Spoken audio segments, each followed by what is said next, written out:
आओ बच्चों, आ गए क्लास 11th में। क्या सोच के आए थे? सरदार खुश होगा, शाबाशी देगा, हैं?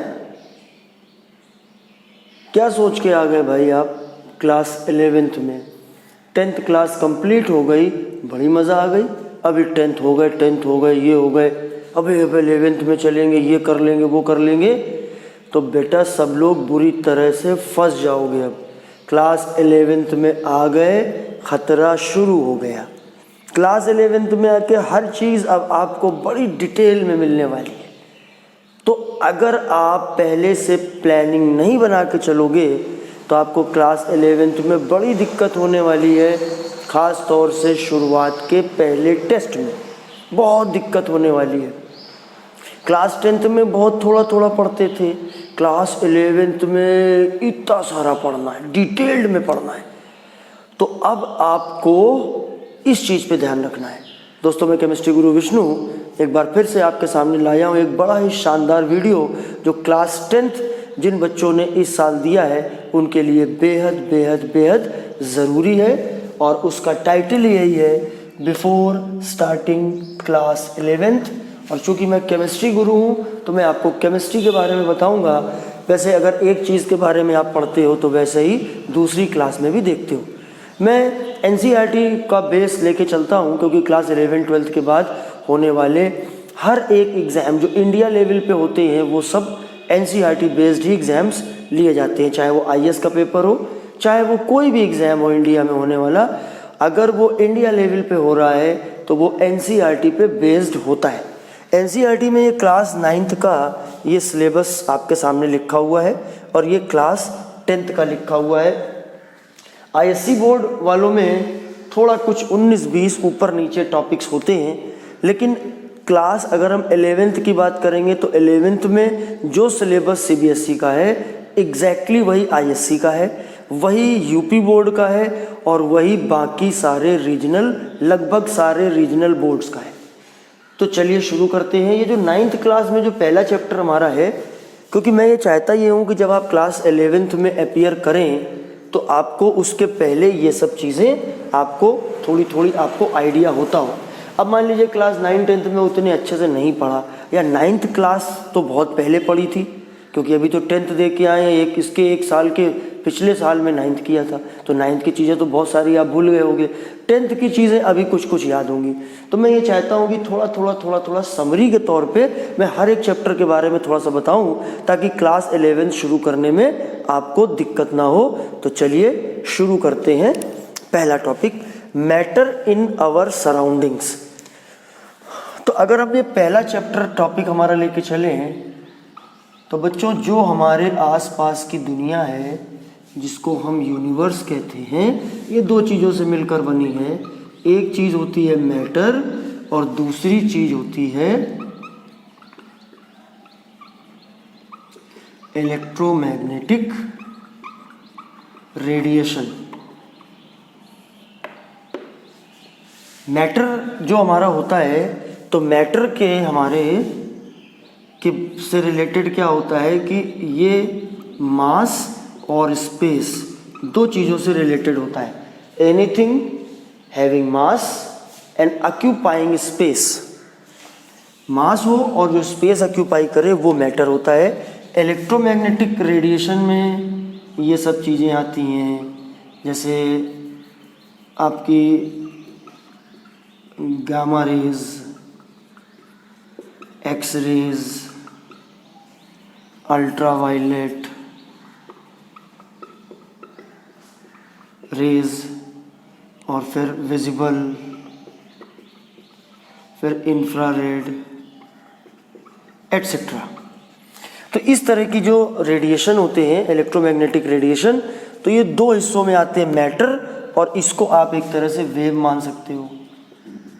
इस पूरी कायनात को, इस पूरे यूनिवर्स को हम दो हिस्सों में डिवाइड कर सकते हैं। एक नंबर 1 पे हो गया हमारा मैटर, जिन चीज़ों में वज़न होता है। हमारे अंदर का भी ज़्यादातर हिस्सा मैटर है क्योंकि मास है और हम लोग भी जगह घेरते हैं। लेकिन आप थोड़ी देर के लिए लाइट के बारे में सोचिए, जो विजिबल लिखा हुआ है उसके बारे में सोचिए, तो लाइट जगह नहीं घेरती है। एक कमरे के अंदर हम कितनी भी रोशनी को, कितनी भी लाइट को, दुनिया भर की सारी रोशनी को एक कमरे में क्या, एक पॉइंट पर हम रख सकते हैं, क्योंकि उसके ना तो मास होता है और ना ही वो स्पेस ऑक्यूपाई करता है। तो ये दो चीज़ों से मिलकर ये दुनिया बनती है। और हमारे चैप्टर में मैटर इन आवर सराउंडिंग्स, अगर हम आसपास, आप जहाँ पर भी बैठे हुए इस समय इस वीडियो को देख रहे हैं, हो सकता है कि आप रूम के अंदर बैठे हों, आप रूम के चारों तरफ निगाह दौड़ा के देखिए, जिन चीज़ों को आप देख सकते हो वो सारे के सारे मैटर हैं। जिन चीज़ों को आप छू सकते हो वो सारे के सारे मैटर हैं। फिर जो चीज़ें आपको दिख नहीं रही हैं, जैसे एयर, उसको भी आप महसूस करते हो। फैन चलता है तो हेयर आपके उड़ते हैं, हाथों के हेयर आपके उड़ते हैं, आप महसूस करते हो उसको, फील करते हो उसको, तो वो भी आपका जो है मैटर में आ जाता है। तो ये सब चीज़ें मैटर होती हैं। और फिर जैसे कमरे के अंदर लाइट है या सनलाइट जो आ रही है, सनलाइट के अंदर कोई वेट नहीं होता है, सनलाइट के अंदर कोई वेट नहीं होता है, मास नहीं होता है, कोई वो जो है स्पेस ऑक्यूपाई नहीं करता है। तो इस तरह की चीज़ें, इंफ्रारेड होता है जो हमारी बॉडी को काला करता है, अल्ट्रावायलेट रेज होती है, अल्ट्रावायलेट हमारे शरीर को काला करता है, इंफ्रारेड जो होती हैं वो गर्मी का कारण होती हैं, चीज़ों को गर्म करती हैं। तो इस तरह की चीज़ें जो होती हैं वो इलेक्ट्रोमैग्नेटिक रेडिएशन में आती हैं। अब जैसे मैटर के बारे में हमने पढ़ लिया, मास होता है, स्पेस होता है। एक बात और हमने पढ़ी थी, E=mc²। ई जो होता है वो एनर्जी होती है, एम जो होता है वो मास होता है, और सी जो होता है वो स्पीड ऑफ लाइट होती है, जिसकी वैल्यू होती है 3.0 इंटू 10⁸ मीटर पर सेकेंड। तो ये हमारी स्पीड ऑफ लाइट होती है। The equation was given by the great Albert Einstein, और उन्होंने ये मास एनर्जी रिलेशनशिप दिया था। तो ये मैटर और वेव, यूनिवर्स दो चीज़ों से मिलकर बना है, मैटर और वेव। और जो मैटर होता है वो ये होता है, और ये जो है आपका इससे रिलेटेड हुआ। हमारे आसपास जो भी चीज़ें हम देखते हैं जिनमें वज़न होता है वो मैटर है, और जिनमें वज़न नहीं होता है वो वेव है। तो उम्मीद है कि आपको बात समझ में आ गई होगी। अब जैसे मैटर है तो मैटर की स्टेट्स होती हैं, स्टेट्स ऑफ मैटर।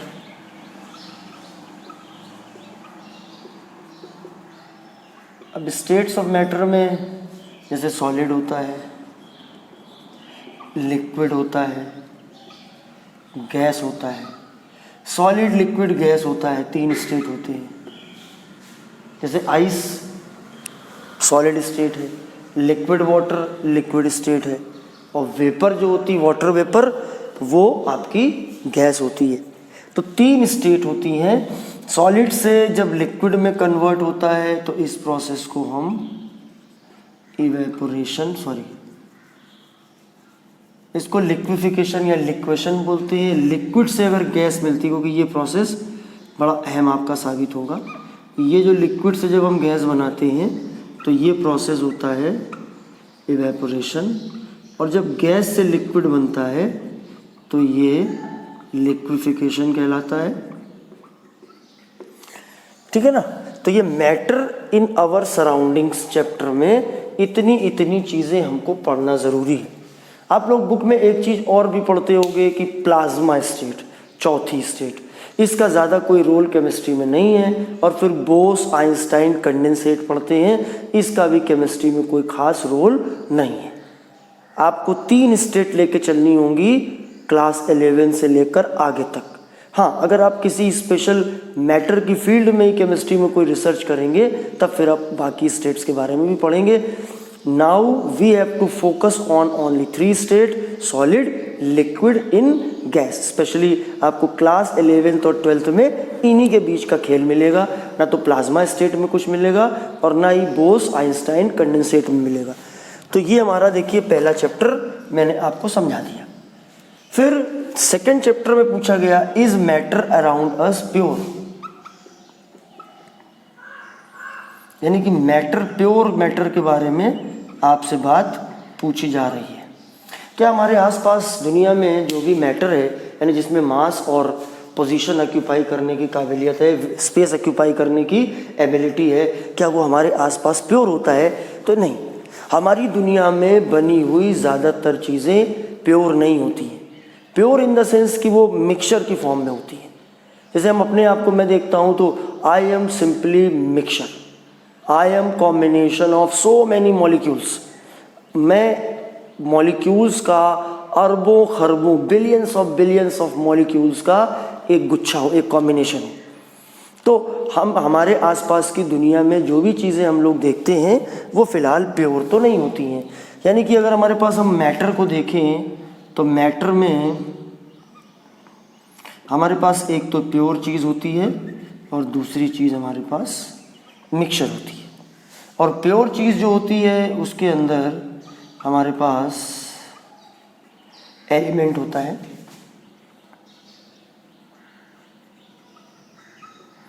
कंपाउंड होता है। और मिक्सचर में फिर हमारे पास होमोजीनियस मिक्सचर और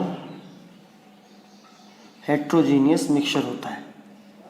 होमोजीनियस मिक्सचर और हेट्रोजीनियस मिक्सचर होता है। तो देखिए हम लोगों को यहाँ पर ज़्यादा जो फोकस करना चाहिए वो एलिमेंट और कंपाउंड को समझने में करना चाहिए। तो मैं आपको ज़रा एलिमेंट और कंपाउंड के बारे में समझाता हूँ, क्योंकि जो ये हमारा अगला जो टॉपिक है एटम एंड मॉलिक्यूल, इसमें भी हमको मदद मिलेगी। यानी is matter around us pure, ये बिल्कुल सिंपल टाइप का चैप्टर है। बहुत बेसिक बातें इसके अंदर जो आप नीचे की क्लासेस में भी पढ़ते थे, आपने 8th में 7th में भी इससे रिलेटेड चीज़ें पढ़ी थी। अब आप ऊपर बढ़ रहे हो, आपको और आगे बढ़ना है और कॉन्सेप्ट्स को समझना है। तो ये is matter around us pure, इसमें कुछ ऐसी खास बात नहीं है। मैं 3rd चैप्टर में आता हूँ जिसमें हम बात करते हैं एटम्स और मॉलिक्यूल्स की। बहुत ध्यान से इसको समझिएगा। हम बात करते हैं एटम्स और मॉलिक्यूल्स की।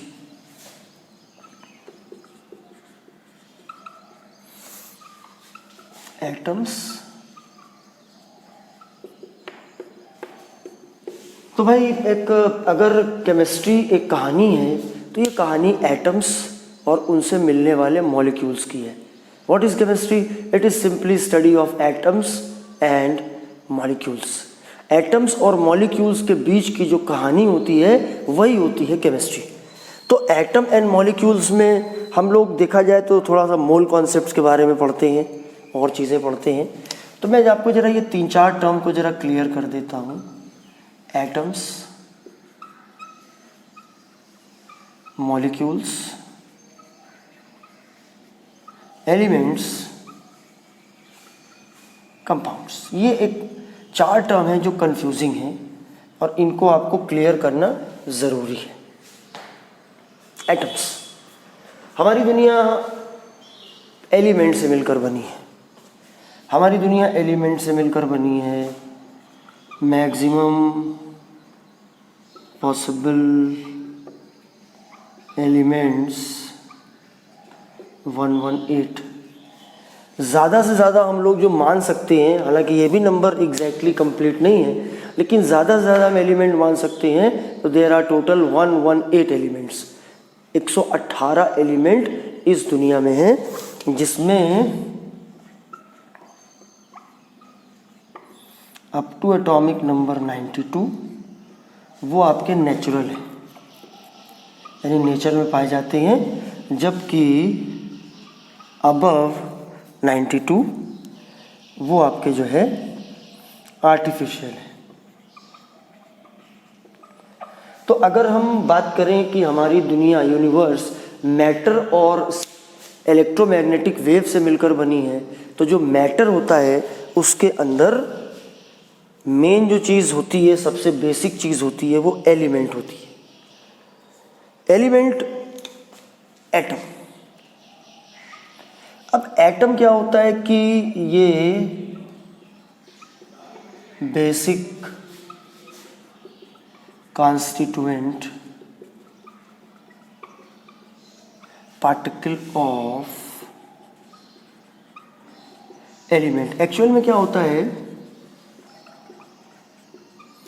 Elements are substances made up of same type of atom। सारी दुनिया में हर एक मैटर का सबसे जो छोटी यूनिट होती है वो एटम होती है।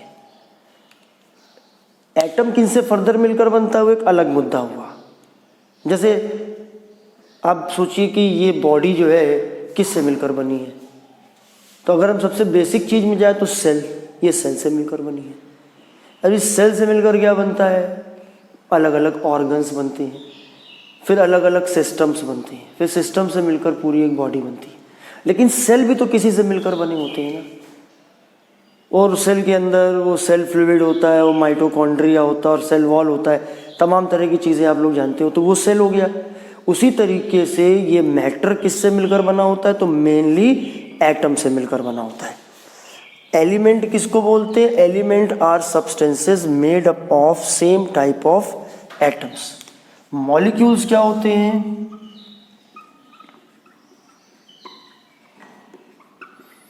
कॉम्बिनेशन ऑफ एटम्स, मतलब more than one atom, more than one atom. और ये एटम जो है वो डिफरेंट होनी चाहिए, सेम नहीं होनी चाहिए। और कंपाउंड क्या होते हैं, made of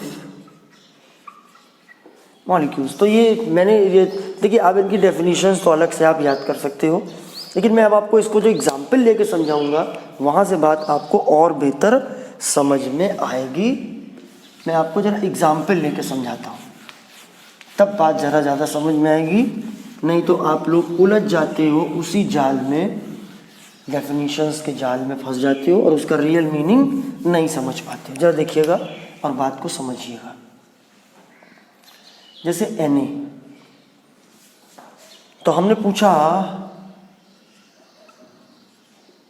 what is it, question है हमारा, तो आपका जवाब क्या हुआ,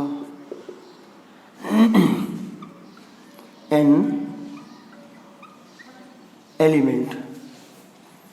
मैंने कहा कुछ और इसके बारे में बता सकते हो, हमने बोला हाँ भाई एलिमेंट है और एक मेटल है, तो सोडियम इज एन एलिमेंट और ये सिंपली मेटल की कैटेगरी में आता है। बोला कि ये किससे मिलकर बना है, तो हमने बोला कि sodium element is made of only sodium atom. और अगर अब हम यहाँ पर इस चौथे नंबर के टॉपिक को भी ले लें, यानी कि हम इसको भी ले लें, स्ट्रक्चर ऑफ एटम, तो हमारे लिए एक चीज़ बड़ी क्लियर हो जाएगी कि भैया ये एक सोडियम एटम से मिलकर बना है, और फिर सोडियम एटम किससे मिलकर बना है वो एक अलग मुद्दा हुआ, वो भी मैं बताता हूँ। Sodium element is made of one sodium atom, एक सोडियम एटम से मिलकर बना है, वो हमारा सोडियम एटम है, मेड ऑफ सोडियम एटम्स। उसमें एक ही जैसे एटम्स है जो सारे के सारे सोडियम एटम है। मतलब अगर हमने एक सोडियम का एक पीस ले लिया, आपको पता है कि बहुत सॉफ्ट होता है, इसको हम चाकू से कट कर सकते हैं, और इसको पानी में अगर डालते हैं तो ये बर्न करता है, जलने लगता है। तो अगर मान लीजिए कि हम सोडियम के अंदर झांक के देखें तो बेसिकली हमको कुछ ऐसा दिखाई देगा, इसके अंदर हमको सिर्फ सोडियम एटम नज़र आएंगे। और ध्यान रखना उसमें कोई Na लिखा नहीं होगा, एक्चुअल में कुछ कहानी ऐसी आपको दिखेगी, कुछ ऐसी कहानी आपको दिखेगी। आपने अंदर झांक के देखा तो आपको कुछ ऐसे नज़र आएगा। उसके सिंबल को बना दिया उन लोगों ने Na। ये एक सोडियम के टुकड़े के अंदर का डायग्राम है। तो what is sodium, sodium is an element, it is a metal, it is made up of so many sodium atoms. ये सोडियम एटम से मिलकर बना है। तो ये व्हाट इज सोडियम, इसका हमने जवाब दे दिया, ये एटम से मिलकर बना है। अब हम इस तरीके के और भी क्वेश्चंस लेंगे, आप इसका स्क्रीनशॉट एक बार ले लीजिए और फिर मैं आपको और दिखाता हूँ। तो क्वेश्चन नंबर 2, 3, 4, 5 एंड 6। तो पहले व्हाट इज O2? O2 क्या है? तो इसका आंसर क्या हुआ? It is a compound. What is P4? It is a compound.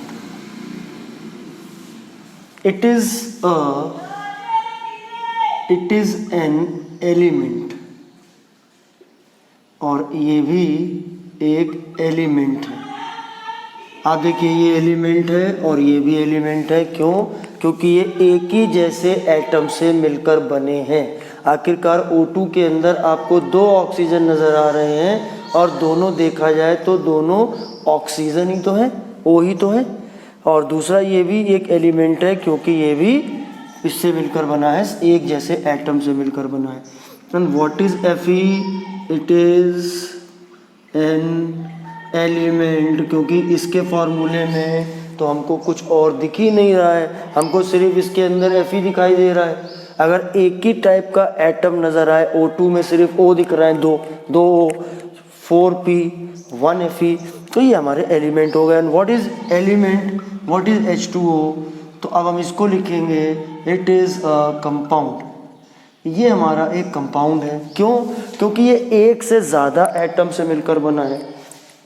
अगर किसी भी फॉर्मूले में आपको एक ही टाइप का एटम दिखेगा तो वो हो जाएगा एलिमेंट। जैसे O2 element, P4 element, Fe element, H2O compound. In the same manner what is CO2? It is a compound. अब बोला कि भाई ये एलिमेंट क्यों है? क्योंकि एक ही टाइप के एटम से मिलकर बना है। फिर उसके बाद हम क्या लिखेंगे?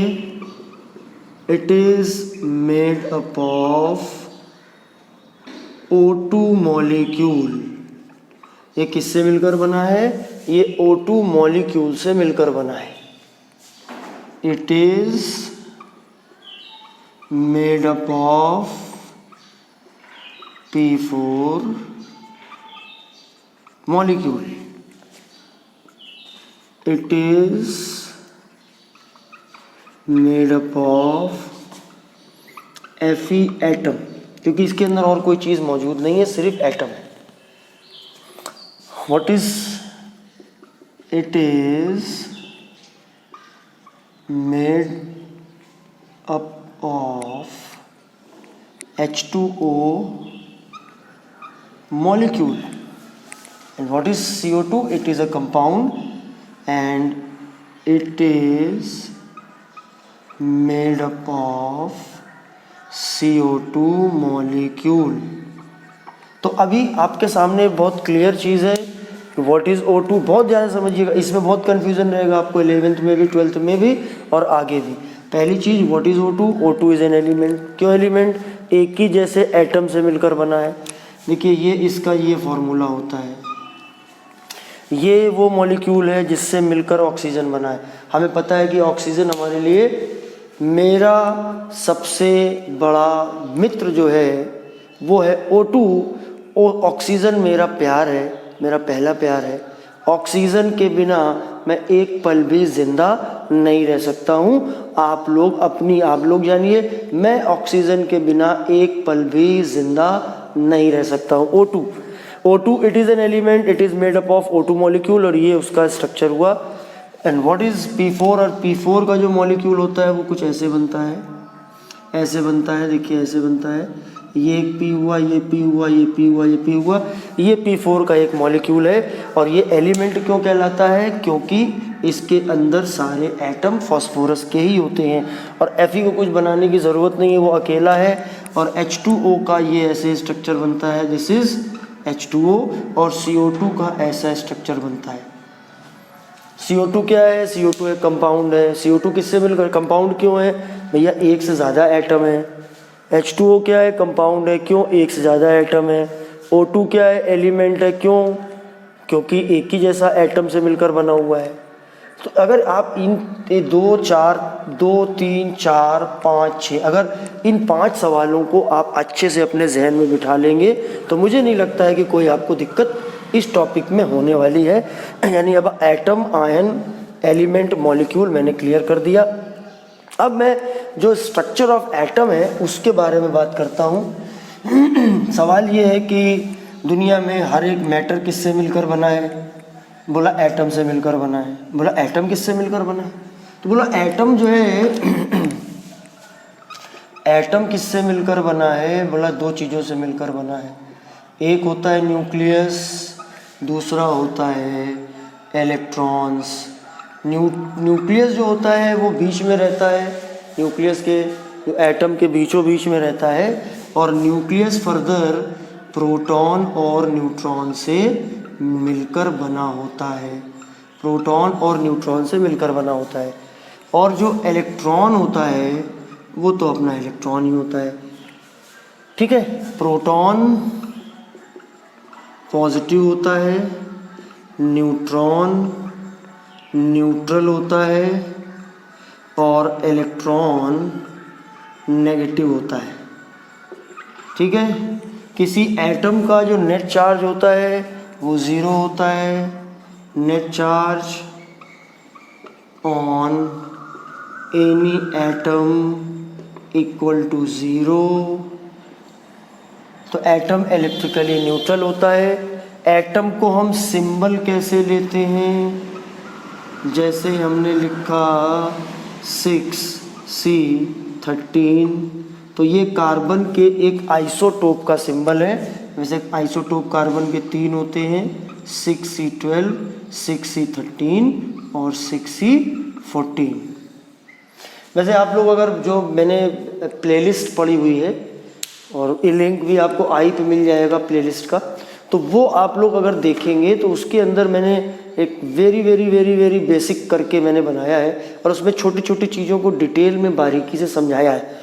वो चीज़ें जाननी बहुत ज़रूरी है, वो बुक में भी क्लियर नहीं हो पाती हैं, स्कूल में भी क्लियर नहीं की जाती हैं, और इसलिए जो है उस पर कहीं आप पीछे रह जाते हो। जैसे ये मैंने सिंबल लिखा, तो ये जो नीचे लिखा जाता है इसको हम बोलते हैं एटॉमिक नंबर, और ऊपर जो लिखा है उसको हम बोलते हैं मास नंबर।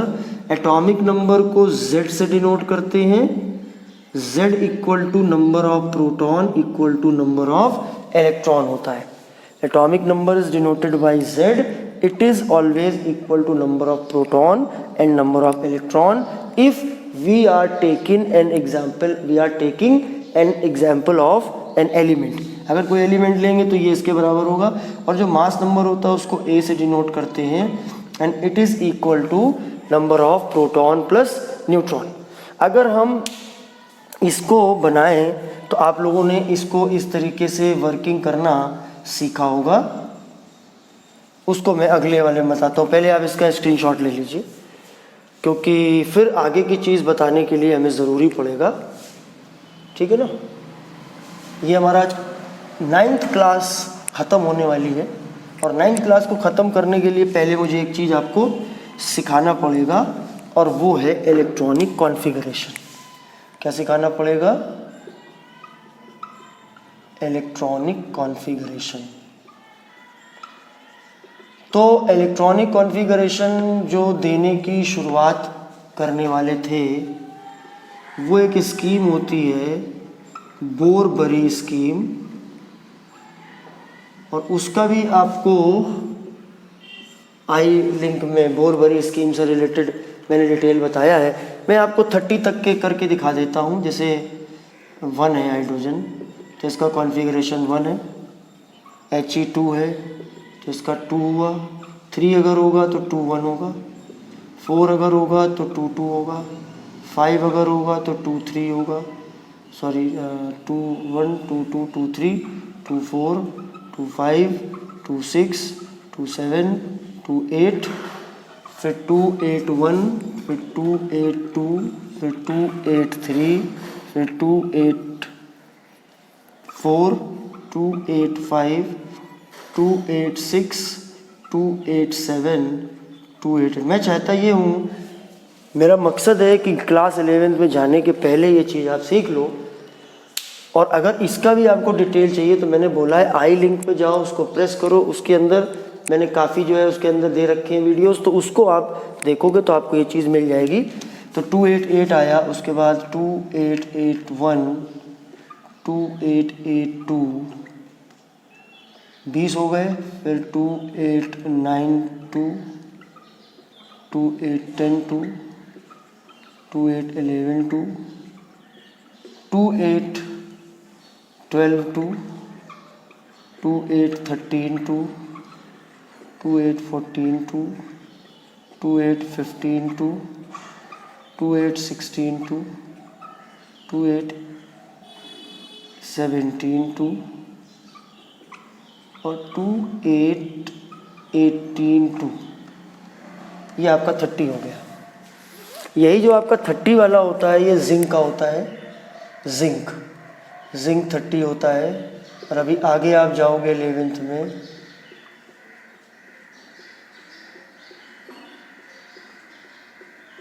तो आप इसको अब ऐसे लिखोगे, आज के ज़माने में हमें ऐसे लिखना होता है।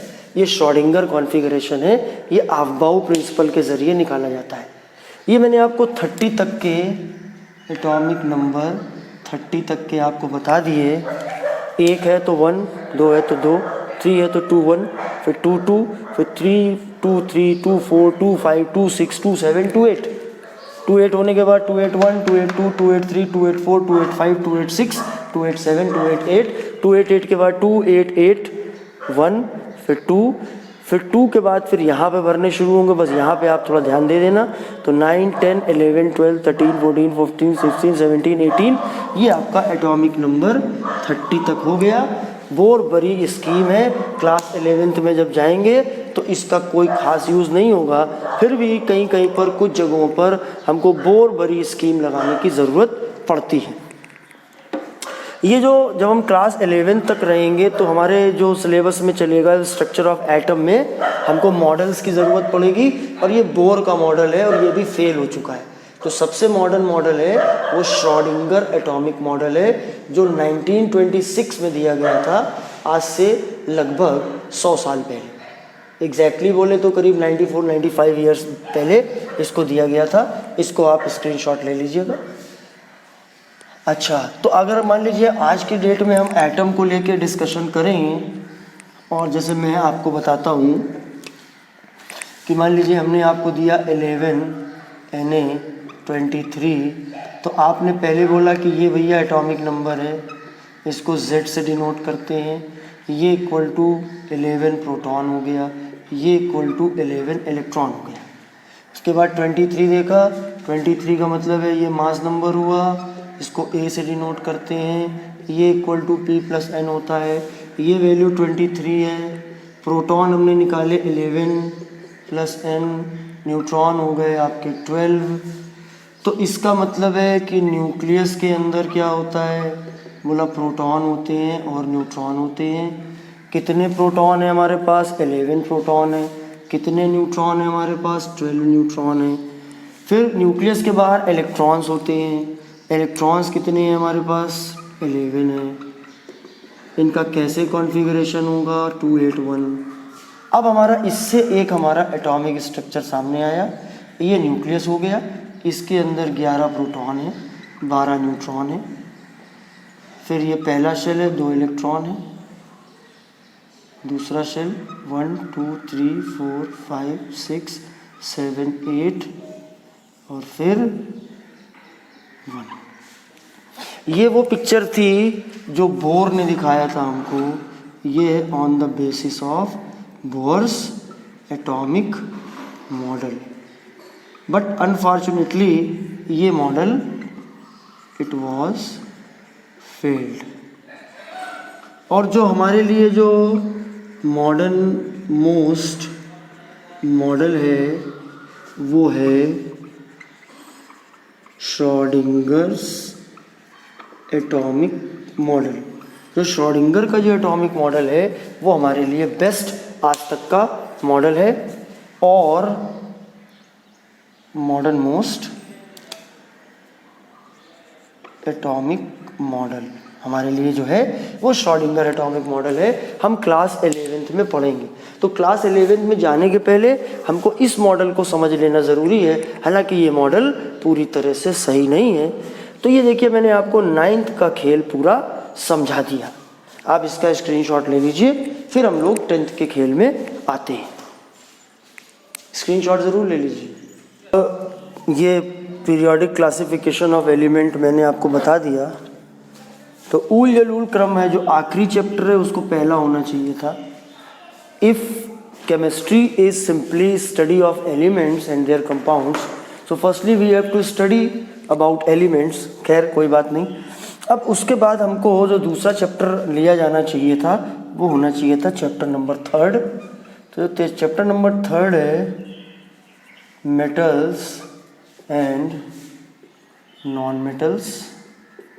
तो इनके बारे में जो एलिमेंट्स होते हैं वो दो तरह के होते हैं, मेटल होते हैं, नॉन मेटल होते हैं, और एक तीसरी जो कैटेगरी है उनको हम मेटलॉइड्स बोलते हैं, मेटलॉइड्स बोलते हैं। और अगर हम इन तीनों के बारे में देखें मेटल, तो इनके अंदर जो मॉडर्न जो अगर हम डेफिनेशन की बात करें तो ये इलेक्ट्रॉन डोनर होते हैं। जो इलेक्ट्रॉन को डोनेट करने की टेंडेंसी रखते हैं वो मेटल होते हैं। This is the best definition for metal. जो इलेक्ट्रॉन को डोनेट करते हैं वो मेटल होते हैं। और एक बात ये हो गई, और दूसरी बात ये हो गई कि इनके अंदर जो वैलेंस इलेक्ट्रॉन है, यानी लास्ट शेल में जो नंबर ऑफ इलेक्ट्रॉन्स हैं वो मोस्टली 1, 2 या 3 आपको नज़र आती हैं। अगर लास्ट शेल में 1, 2 या 3 इलेक्ट्रॉन है तो वो मेटल होते हैं। ये आप एक चीज़ ध्यान रखिए। दूसरी चीज़ है नॉन मेटल। नॉन मेटल आपके नॉर्मली इलेक्ट्रॉन एक्सेप्टर होते हैं। इलेक्ट्रॉन को जो एक्सेप्ट करते हैं वो नॉन मेटल होते हैं। और इनके अंदर जो वैलेंस इलेक्ट्रॉन होते हैं वो आपके 4, 5, 6, 7 होते हैं। और आप 8 भी ले सकते हो, क्योंकि 8 वाले अगर वैलेंस इलेक्ट्रॉन अगर 8 हैं तो हमको पता है कि वो इनर्ट गैसेस हैं। इनर्ट गैसेस हैं मतलब कि नियॉन है, आर्गन है, क्रिप्टन है, ज़ीनॉन है और रेडॉन है। इन सबके लास्ट शेल में 8 इलेक्ट्रॉन है। इसके अलावा हीलियम भी इनर्ट गैस है, हालांकि इसके लास्ट शेल में 2 इलेक्ट्रॉन है। ये भी आपकी नॉन मेटल की कैटेगरी में आती है। मेटल जो होते हैं मोस्टली वो मेटल अपने हार्ड होते हैं, मेटेलिक लस्टर होता है, सोनरस साउंड होता है, मेलेबल होते हैं, डक्टाइल होते हैं। ये सब प्रॉपर्टीज़ आपको पता होंगी। लेकिन मेन बात क्या है मेटल के बारे में, what is the most important point? पहली बात ये है कि वो इलेक्ट्रॉन डोनर होने चाहिए, और दूसरी चीज़ है कि उनके लास्ट शेल में 1, 2 या 3 इलेक्ट्रॉन होना चाहिए। यानी अगर हमें जानना है मेटल के बारे में, किसी एलिमेंट के बारे में, तो हमको उसका कॉन्फ़िगरेशन मालूम होना चाहिए। जैसे मान लीजिए सोडियम है 11 है, कॉन्फ़िगरेशन निकाला 281 आया, वैलेंस इलेक्ट्रॉन कितना हुआ 1 हुआ, तो इसलिए ये मेटल हो गया। मतलब इसमें इलेक्ट्रॉन देने की टेंडेंसी होगी। ठीक है। जैसे मान लीजिए हमारे पास में सल्फ़र है 16, 2,8,6, वैलेंस इलेक्ट्रॉन कितने हैं, वैलेंस इलेक्ट्रॉन 6 हैं, तो इसलिए ये हमारा नॉन मेटल की कैटेगरी में आया। तो इस तरीके से हम चेक कर सकते हैं कि मेटल कौन है, नॉन मेटल कौन है। और जहाँ तक ये मेटलॉइड्स की बात हम करें, metalloids are those elements which show properties which lie between that of metal and non-metal। Metal और नॉन मेटल के बीच की जो कड़ी होती है वो होती है मेटलाइड। और इसके लिए मैं कुछ लिख देता हूँ, उनको याद कर लेना। जैसे टिन हो गया आपका, SI हो गया, आर्सेनिक हो गया, एंटीमनी हो गया, है ना। तो ये 4 तो याद ही कर लीजिएगा, सिलिकॉन, जर्मेनियम, आर्सेनिक, एंटीमनी, ये 4 आप मेटलॉइड को याद कर लीजिएगा। तो ये हमारा जो चैप्टर था मेटल और नॉन मेटल था, और इससे रिलेटेड और भी प्रॉपर्टीज़ थी, वो आप आगे भी पढ़ोगे। लेकिन मेरा मकसद क्या है इसको, कि आप 11th में अगर क्लास में हो, मतलब जा रहे हो, 10th को पेपर आपने दिया है, तो आपको 11th क्लास में पढ़ने से पहले ये जानना बहुत ज़रूरी है। और मैं 2 मई से शाम को 6 to 7 मैं वहाँ पर आपको शुरू करने जा रहा हूँ क्लासेस 11th की ऑनलाइन क्लासेस। और मई वाले मंथ में वो पूरा एब्सोल्युटली फ्री रहेगा, आप लोगों में से कोई इसको ज्वाइन कर सकता है। और मैंने अपना व्हाट्सएप नंबर दे दिया है, आप व्हाट्सएप पर मुझसे कांटेक्ट करिए। और मई के मंथ में 2-4-6 टर्म पे 6 to 7 आप पढ़ सकते हैं। दूसरी बात, आप लोग जो है चैनल को सब्सक्राइब भी करिए, ज़्यादा से ज़्यादा इसको शेयर करिए, मुझे भी मोटिवेशन मिले और मैं आपके लिए और अच्छे वीडियो बनाऊं। इस साल यूट्यूब पे वीडियोस की बहुत सख्त ज़रूरत है अभी आप सभी बच्चों के लिए, ठीक है ना। तो अभी देखिए कि मैंने आपको मेटल और नॉन मेटल का खेल बता दिया। हमारे लिए बहुत ज़रूरी होता है मेटल और नॉन मेटल को अच्छे से समझना। अब हम लोग आगे बढ़ते हैं और अगले टॉपिक्स में आते हैं, और वो टॉपिक हमारा है, देखिए 3rd वाला हमारा कंप्लीट हो गया।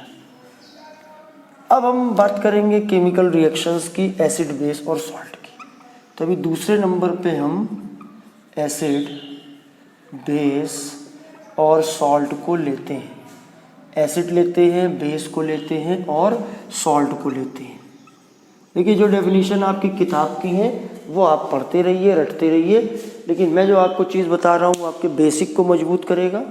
ये आपके एग्जामिनेशन पॉइंट ऑफ व्यू से इफ़ेक्टिव उतना नहीं होंगी जितनी आपके कॉन्सेप्ट को मजबूत करने के लिए होंगी। अब एसिड को अगर हमको जानना है तो जो स्टार्टिंग फ्रॉम H, अगर कोई फॉर्मूला H से शुरू हो रहा है तो वो एसिड होगा, या हैविंग COOH ग्रुप। अब देखिए दो मैंने आपको एसिड की पहचान बताई। वैसे क्या होता है, एसिड्स आर दो substances which furnace hydrogen ion when dissolve in water. पानी में अगर हम डिजॉल्व करते हैं तो वो H+ आयन बनाते हैं और उनको हम बोलते हैं एसिड्स।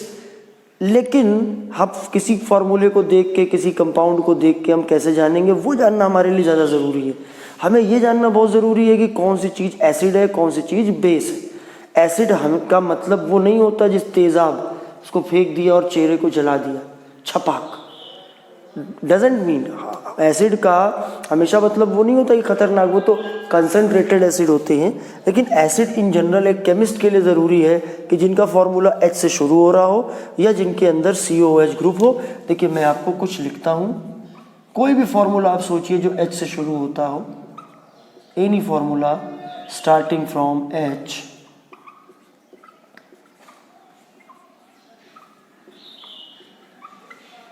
देखते चलिए ध्यान से आप। ये मैं आपको कई फॉर्मूले लिख रहा हूँ जो कि आपके H से शुरू हो रहे हैं, आप देखते चलिए, ठीक है। आप देखते चलिए इन फॉर्मूले को। बहुत सारे ऐसे फॉर्मूले आपको मिलेंगे जो H से शुरू हो रहे होंगे। H का मतलब है कि वो H2 भी हो सकता है। जो भी फॉर्मूले आपके H से शुरू हो रहे हों वो सारे के सारे आपके एसिड होंगे। आप ध्यान रखिए बात को, कितना आसान है आपके लिए जानना। ये सभी ऐसे कंपाउंड हैं जिनको पानी में डालेंगे तो वो H+ फर्निश करेंगे, और ऐसे कंपाउंड जिनमें COOH ग्रुप हो वो भी आपके कहलाएंगे एसिड। मैं आपको कुछ ऐसे कंपाउंड लिख रहा हूँ, आप लोगों ने देखे होंगे बुक में इस तरीके के फॉर्मूले, जहाँ पर आपको इस तरीके की चीज़ें दिखाई पड़ेंगी। आप अगर किसी भी फॉर्मूले में जहाँ पर आपको COOH दिख जाएगा वो सारे कंपाउंड भी एसिड होंगे। COOH ग्रुप दिख रहा है तो भी एसिड है, और H से शुरू हो रहे हैं तो भी एसिड है। तो ये तो आपका देखिए हो गया एसिड के बारे में, कोई इसमें दिक्कत वाली बात नहीं है, ठीक है। अब हम आते हैं बेस के बारे में। अगर अब हम बेस की बात करें, पुराना नाम बेस का एल्कली भी कहते थे इनको कभी, है ना। अगर अब आज के दौर में कभी एल्कली यूज़ करें तो वो भी बेस आप समझिएगा। अभी बेस में क्या है कि एक तो आप ऐसे याद कर लीजिए कि कोई भी मेटल हाइड्रोक्साइड होता है तो वो आपका बेस होता है, और या फिर अमोनियम हाइड्रोक्साइड भी बेस होता है। अमोनियम हाइड्रोक्साइड भी बेस होता है। ये दो चीज़ों को आप ध्यान रखिए, किसी भी मेटल का हाइड्रोक्साइड बेस होता है और साथ में अमोनियम हाइड्रोक्साइड बेस होता है। अगर मैं आपको हाइड्रोक्साइड के बारे में बताऊं तो ये OH माइनस आयन होता है, हाइड्रोक्साइड आयन। इसका जो फॉर्मूला है वो OH है और जो इसकी वैलेंसी है वो -1 है। जैसे कि कोई भी आप मेटल हाइड्रोक्साइड ले लीजिए, जैसे आपने ले लिया NaOH, CaOH whole twice, KOH, BaOH whole twice, MgOH whole twice, ठीक है, BeOH whole twice, LiOH, AlOH whole thrice. It remember that sodium, calcium, potassium, barium, magnesium, beryllium, lithium, aluminium, ये सभी के सभी आपके मेटल्स हैं, और ये जो मेटल्स होते हैं आपके, इनके ये सब हाइड्रोक्साइड हैं, ठीक है। और इसके अलावा एक अमोनियम हाइड्रोक्साइड भी याद रखिए, अमोनियम होता है NH4+। जैसे हाइड्रोक्साइड का ये अगर फॉर्मूला है तो अमोनियम आयन का फॉर्मूला NH4+ है। मैंने इससे रिलेटेड भी वीडियो बना चुका हूँ, जिसमें कि फॉर्मूले कैसे हम लिखते हैं कंपाउंड के, तो उसको भी आप पढ़ के आराम से फॉर्मूले बनाना भी सीख सकते हो। ये OH माइनस हुआ, ये NH4+ हुआ। OH माइनस और NH4+ ये दो चीज़ें हमको दिखाई पड़ रही हैं, तो इससे फॉर्मूला NH4OH बन गया। कोई भी मेटल हाइड्रोक्साइड हम लेंगे तो वो आपका मेटल, वो आपका तुम्हारा क्या होगा, एसिड होगा। तो एसिड हो गया और बेस हो गया। अब जो तीसरी चीज़ हमारे लिए जानना ज़रूरी है, इसी में बता देता हूँ, वो हमारे लिए जानना ज़रूरी है सॉल्ट।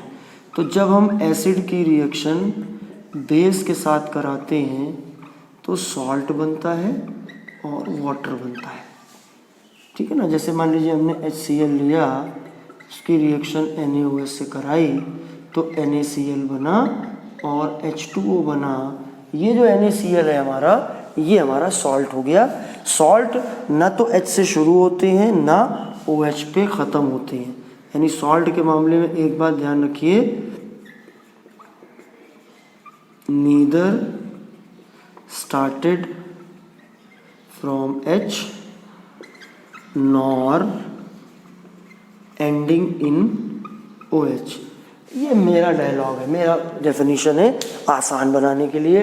और किताब की डेफिनेशन आप पढ़ते हो कि when we react an acid with a base then we obtain a substance other than water which is called salt. Water के साथ, वाटर के अलावा बना हुआ जो कंपाउंड होता है वो सॉल्ट होता है। तो देखिए ये एसिड, बेस और सॉल्ट के बीच का भी खेल हो गया। अब आपके दो इसमें टॉपिक बचते हैं, इसका भी आप स्क्रीनशॉट ले लीजिए फटाफट। तो चलिए अब बात करते हैं ये टॉपिक नंबर 1 की, जिसमें कि हमको केमिकल रिएक्शंस एंड इक्वेशंस की बात करनी है। केमिकल रिएक्शंस देखा जाए तो ये केमिस्ट्री का एक आखिरी पॉइंट होता है। एक अच्छा जो केमिस्ट होगा या अच्छा एक केमिस्ट्री का स्टूडेंट होगा तो वो प्रिडिक्ट कर पाएगा कि अगर आप उसको दो कंपाउंड के बीच में अगर रिएक्शन पूछेंगे तो उसके पास में थ्योरेटिकल पकड़ होगी और वो कंफर्म करके बता देगा कि ये प्रोडक्ट बनने वाले हैं। सारे जो चैप्टर हम लोग थ्योरी के पढ़ते हैं उसका मकसद ये होता है कि हम रिएक्शंस को लिखना सीख जाएं। बिल्कुल उसी तरीके से जैसे मैथमेटिक्स में हमें फॉर्मूले सिखाए जाते हैं, थ्योरम सिखाई जाती हैं, और फिर हमको एक कोई सिचुएशन दी जाती है, कोई प्रॉब्लम दी जाती है, कोई क्वेश्चन दिया जाता है, उसमें हम वो कॉन्सेप्ट लगा के आसानी से निकाल सकते हैं। तो अगर हम यहाँ पर केमिकल रिएक्शन की बात करें तो केमिकल रिएक्शन में जो सबसे हमारे लिए ज़रूरी चीज़ होती थी वो होती थी कि बैलेंसिंग ऑफ रिएक्शन। उसके लिए मेथड तो बहुत सारे होते हैं, लेकिन जो ज़्यादा आपके लिए ज़रूरी है वो हिट एंड ट्रायल मेथड है। पहला अगर आप गौर करें तो वो आपका हिट एंड ट्रायल मेथड है, और दूसरा जो है मेथड जो आप 11th में पढ़ेंगे वो आपका आयन इलेक्ट्रॉन मेथड है, आयन इलेक्ट्रॉन मेथड है। और जो तीसरा है आपका वो है क्या कहते हैं, oxidation number method, oxidation number method. This method is the best method ever produced by chemist. ये बेस्ट मेथड है और ये बेसिक मेथड है। अगर हम इसको मानते हैं बेसिक मेथड तो इसको हम मानेंगे बेस्ट मेथड आज तक का, क्योंकि इससे अच्छा कोई मेथड अभी तक नहीं आया है। आयन इलेक्ट्रॉन मेथड भी अच्छा है, लेकिन oxidation number method best method है। हिट एंड ट्रायल मेथड में जैसे आपने ये N2 + 3H2 = 2NH3 है, जैसे ये आपको एक रिएक्शन दी गई है और आपको इसको बैलेंस करना है, तो आपने क्या किया, देखा इधर 2N है इधर 1N है, तो हमने इधर 2 मल्टीप्लाई कर दिया। इसी तरीके से यहाँ 2H है और यहाँ पर 3 है, तो यहाँ पर 3 कर दिया और बोला ये रिएक्शन बैलेंस है। आपको आई लिंक में ये बैलेंसिंग वाले टॉपिक भी आसानी से मिल जाएंगे, आप उनको आराम से कर सकते हो। और रही बात ये कार्बन एंड इट्स कंपाउंड की, तो ये भी आपको आई लिंक में मिल जाएंगे। ये एक्चुअली में ऑर्गेनिक केमिस्ट्री से रिलेटेड है। तो दोस्तों वीडियो काफ़ी लंबा हो गया है, इसका तो पहले आप स्क्रीनशॉट ले लीजिए और फिर आप इसको अच्छे से पढ़िए और उसके बाद आप चैप्टर नंबर 1 को ध्यान से पढ़िए। तो दोस्तों आज के लिए बस इतना ही। दिल से बहुत बहुत धन्यवाद। जय हिंद।